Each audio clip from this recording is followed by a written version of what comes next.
Petrols, electrics, and now strong hybrids. If you've been confused about these, don't be. I think there's one simple answer. Strong hybrids are right for us. For our wallets, for the environment, the driving experience is better in some ways, and therefore overall good for the country too. We took this Maruti Suzuki's Grand Vitara, which has just about 115 horsepower, is front-wheel drive from Delhi, through cities, highways, up mountain passes and snowstorms, to Ladakh. Yes, it was tested thoroughly, but we learned a lot. Which is why, if I were to spend about 20 lakh rupees today, this would be on the top of my shopping list. Here's why. 28 kilometers per liter? That can't be real, right? The truth is, it's possible. It's very possible. I've seen about that while driving around in Delhi and more recently here in Mumbai with just the slightest adjustment in driving style. It hit almost 30 kilometers per liter. And I'm not saying that this is something you'll get on a regular basis, but 25 for most people commuting in the city should be manageable. That's because in stop-go traffic conditions, where most of the ICE engines would be at the weakest point, this is at its strongest, most efficient. Out on the highway, would it struggle? Well, it does become less efficient, which is why you see the number dropping down to 20. Not bad, right? It drops further down as you go up mountains when it's under more load, normal, but it's still at about 16-17 kilometers per liter as we went up to Manali. The worst that we saw was going from Jispa, Aparlachla to Sarchu and back. And that was 13 kilometers per liter. 13. And this is in a car that has been fully loaded with equipment and with 3 adults on board. That's a figure I'd be happy with in the city for most cars in this class. It is a better driving experience. In the city, you'll just glide along silently because you end up spending so much time in pure electric mode. And aside from that, you don't have to just cruise. If you want to change of pace, there's that instantaneous torque available. So you can cut around traffic as well. Out on the highway, you won't have to mash your foot down because you can cruise at 80 to 100 kilometers an hour easily. And even in pure electric drive mode only. The thing is, normal changes of pace is fine, but if you're in a hurry, you will feel that a bit more punch would have been nice.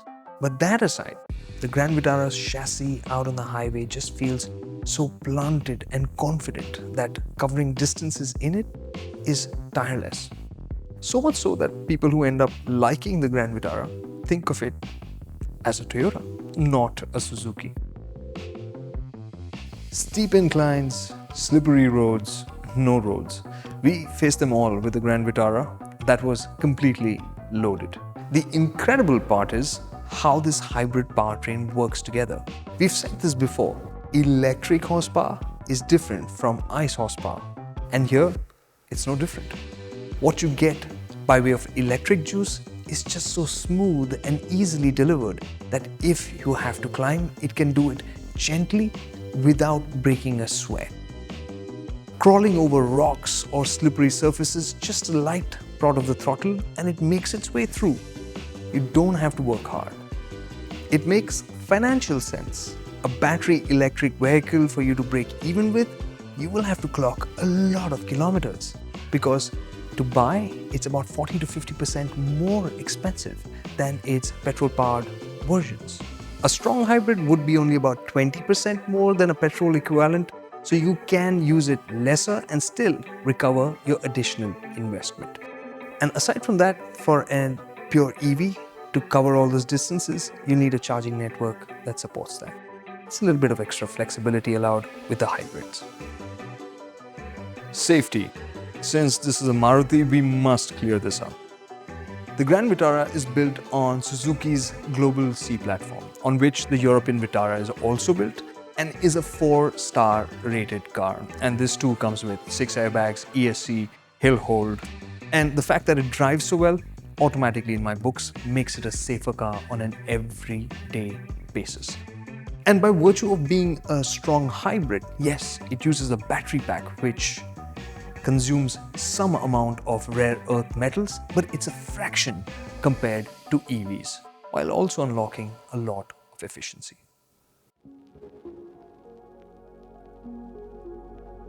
There are problems, like the drone. This 3-cylinder petrol engine that it packs makes a particular droning sound, which when you are charging up a mountain is impossible to ignore. When you're cruising down the highway, it will be noticeable at times. And if you're just commuting in the city, you'll wonder what in the world was Karthik even talking about. There's a space crunch. Here in the boot, the battery pack is eating into the luggage space, and this is a serious dampener because it cuts into the versatility of this otherwise really solid package. So on longer drives with the family, that is gonna hamper things. And it's not just for the luggage, even the occupants in the rear seats will have to compromise a bit, because this higher variant with the sunroof, you'll certainly feel that the headroom has been eaten into and the sense of space gets curbed as well. Comfort could be better. This might be a bit of nitpicking, but the driver's seat could do with better under-thigh support. You wouldn't feel like you're sliding forward when braking. I think that would be a big improvement. And as for the cabin itself, better sound insulation, especially on vehicles that otherwise travel quietly, is always welcome. It's missing a bit of that wow factor. If you look at the features list, it's got the wow elements in place, the panoramic sunroof, the ventilated seats and heads-up display, the works. But it's also missing out on a few things like a powered driver's seat, not a deal breaker for me.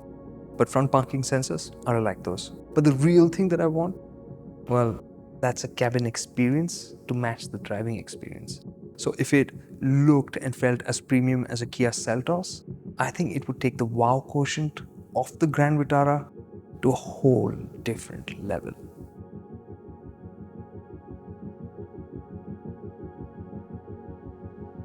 Enthusiasm is curtailed. This strong hybrid powertrain is hugely admirable. It's doing so many things so well in a very sensible manner. Fun, it's not. And it's all the more stark because the chassis is so good, you enjoy driving it. So if Suzuki were to bring in the 1.4-liter booster jet which they use in the European Vitara, this would be the one package that would sway me away from the strong hybrid setup and make the Vitara seem so much more exciting.